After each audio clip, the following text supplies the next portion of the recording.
Olá, pessoal que está assistindo o 24º Encontro de Atividades Científicas da Croton.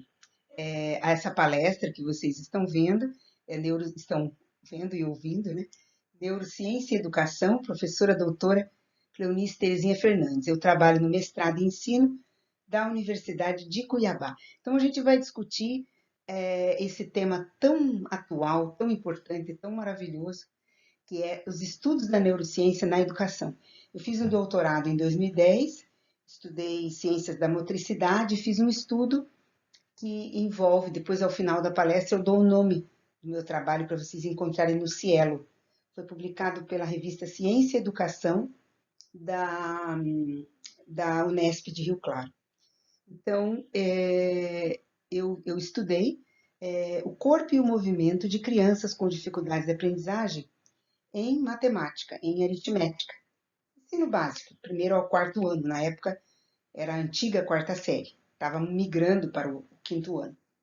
E então eu estudei neurociência. Então não sou neurocientista, sou professora, sou bióloga de formação, com doutorado em ciências da motricidade e pós-doutorado em conhecimento especializado do professor com o pessoal da Universidade de Huelva, na Espanha. Fiz isso em 2018. Mas eu não sou neurocientista, portanto, mas sou uma educadora que estudou e estuda neurociência. Então vamos lá. O que a neurociência tem para falar para nós de educação? Primeiro, os princípios básicos da neurociência que a gente consegue aplicar à educação. Primeiro é memória de longa duração.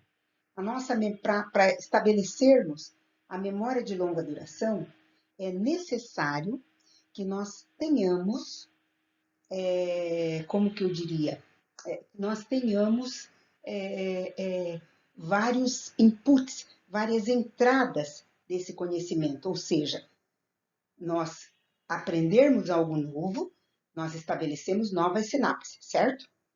E para que essa sinapse se grave, é preciso repeti-la. Então, por exemplo, eu vou aprender uma música. Se eu ouvir uma vez uma música, eu não posso dizer eu aprendi esta música. Não. Eu vou aprender esta música à medida que eu repita inúmeras vezes. E assim com qualquer conteúdo de aprendizagem. Aí vocês vão dizer, mas então você está falando, professora, de repetição, de memorização? Estou falando de repetição daquela sinapse, daquele caminho que me levou àquele conhecimento. Eu não estou falando de uma memorização pura, como dizia na minha época, eu nasci em 64, da decoreba. Não, eu estou falando que aprender a estabelecer novas sinapses, e quanto mais caminhos eu tiver para estabelecer novas sinapses, quanto mais caminhos, mais eu retenho isso na memória de longa duração, porque eu vou recrutar um número maior de neurônios. Então, quando eu precisar disso, eles estarão juntos e é mais fácil.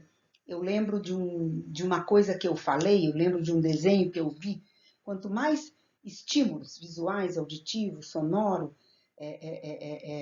gustativo, tátil, quanto mais eu tiver esses estímulos associados àquele aprendizado, mais neurônios recrutados eu terei.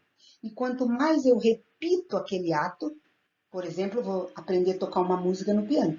Quanto mais se toca, mais estará disponível na memória de longa duração. Espero que isso não tenha ficado confundido com decoreba, certo? Segundo item, aprender modifica o cérebro. O cérebro é esculpido pela experiência. O cérebro é esculpido pela experiência. Então, nós temos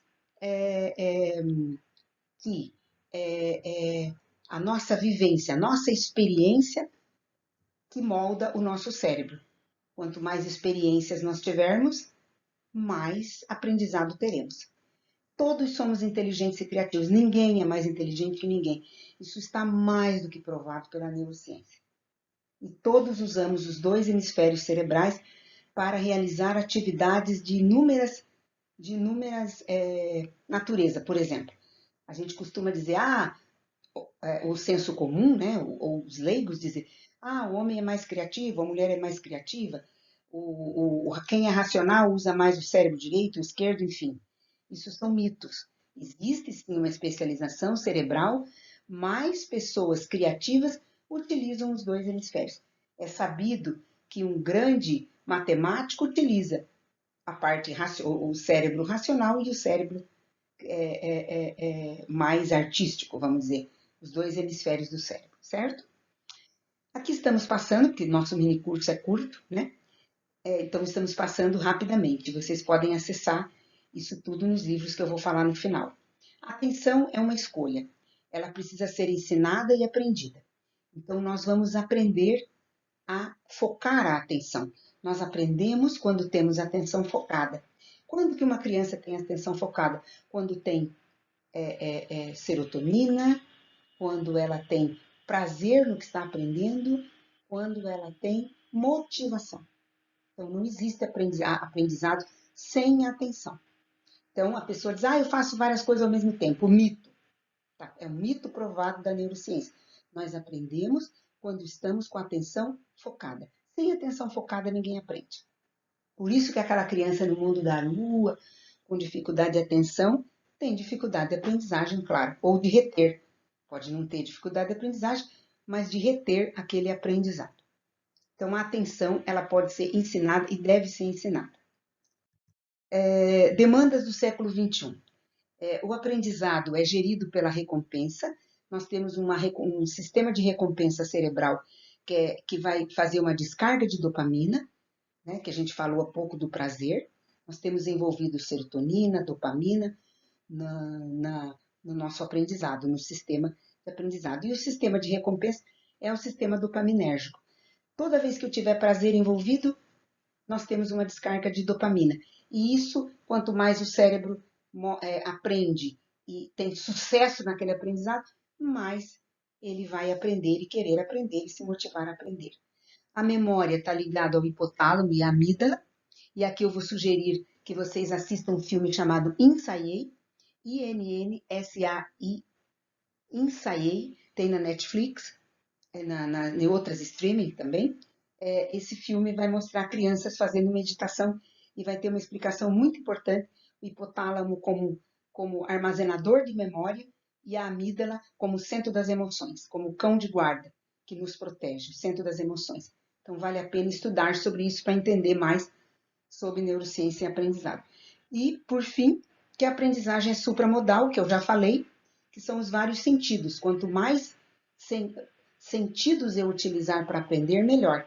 Eu vou utilizar o corpo, o movimento, o cheiro, o tato, a dança, a brincadeira, né, o visual. Quanto mais estímulos eu tiver, né, mais eu consigo recrutar neurônios para aquele aprendizado. Por fim, a gente vai falar o que o Conselho Nacional de Pesquisa americano falou como habilidades para desenvolver nos alunos. Por quê? Porque se nós hoje temos as informações a um clique, nós vamos lá fazer um clique na internet e temos o mundo. Eu quero estudar a Guerra Fria dos anos 90, eu quero estudar a Revolução Copernicana, eu quero estudar, seja o que for, eu quero estudar a geografia da América do Sul. Eu tenho na internet. Então, não é mais conteudismo que a escola precisa se preocupar. O que a escola precisa preocupar? Com as habilidades intrapessoais, cognitivas e interpessoais. Então, esse Conselho Nacional de Pesquisa americano seria o equivalente ao nosso CNPq, e ele fala que nós precisaríamos, então, desenvolver nos alunos do século XXI essas 3 habilidades. Aí está escrito que cada uma eu não vou ficar lendo aqui para vocês, né?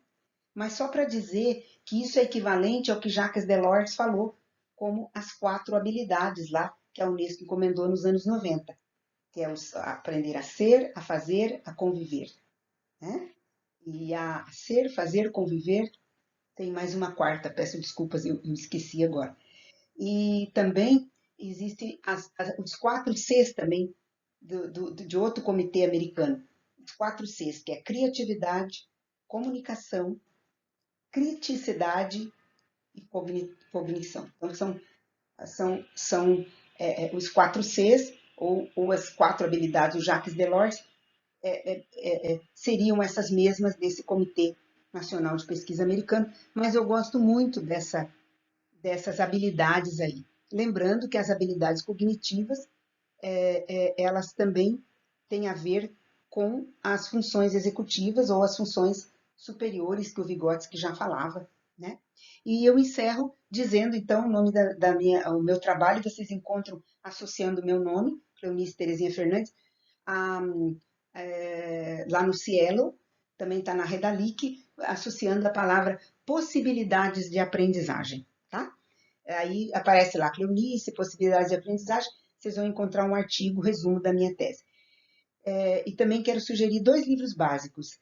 O Cérebro da Criança, do Daniel Siegel, onde vocês vão encontrar estratégias maravilhosas para desenvolver habilidades interpessoais e cognitivas nas crianças, fazendo o que ele chama de junção do cérebro do andar de baixo e do andar de cima, do córtex, que o nosso córtex pré-frontal vai estar pronto só aos 21 anos, então nós, como professores, podemos desenvolver o córtex pré-frontal dos nossos alunos, né? Então esse livro é muito bacana, esse é o andar de cima, e o andar de baixo é a amígdala, quando nós ficamos presos nas emoções, né? A gente fala o sequestro da amígdala. Então a gente vai aprender, ajudar os nossos alunos a juntarem o andar de cima e o andar de baixo do cérebro, a partir desse livro do Daniel Siegel, O Cérebro da Criança. Temos também o cérebro adolescente e temos a biografia do cérebro do Engelman. E o cérebro adolescente, basta colocar na internet. Eu não sei se é o cérebro adolescente ou o cérebro em transformação, que é da neurocientista brasileira, bióloga Suzana Herculano Rosel. Então, aqui eu encerro o nosso mini curso. Peço desculpas de ter sido, assim, curtinho, mas é o nosso tempo dos cursos online, né? E qualquer coisa estou à disposição. Meu e-mail é cleo_terezinha, com z, @hotmail.com. Um bom evento para vocês.